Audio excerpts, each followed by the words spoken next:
Noita siemeniä meillä on laaja valikoima myynnissä ja sitten nyt on erikoisperunat ja tavalliset suomalaiset perunat on tietysti tässä nyt. Erikoisperunat, mitä se sillä tarkoittaa? No Perunahan on peruna, on pyöreä. Meille tulee semmoisia erikoisherkkuperunoita ja ne on melkein kaikki jo etukäteen varattu nyt sit jäsenille. No. Siellä on tämmöisiä kuin Mayan Gold ja Asparagus ja Pink Fir Apple ja King Edward.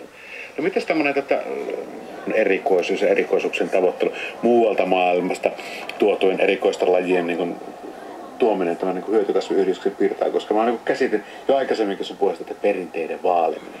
Tuohon on sitten jotain muuta. Mutta puutarhurit on aina kiinnostuneita ja aina valmiita kokeilemaan uutuuksia. Siis se on just se suola, että tässä ei koskaan tule valmiiksi.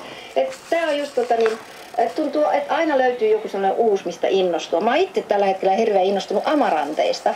Eli ne on niitä, mitä aika monet tuntee koristekasveina. Ne on tämmöisiä revonhäntiä, missä on oikein upeat kukinnot, niitä käytetään paljon. Mutta ne on aivan loistava ravintokasvi myöskin, että lehdistö on pinaatin tapaan niinku semmoista oikein herkkua.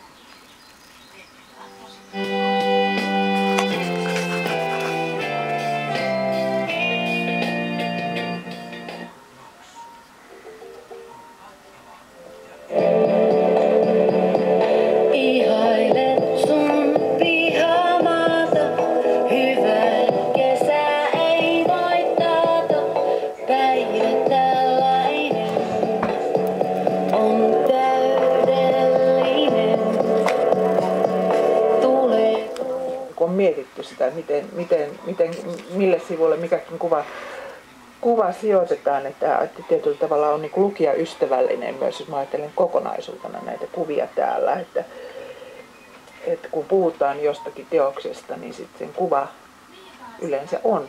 Täällä on hyvin paljon kuvia tässä kirjassa sekä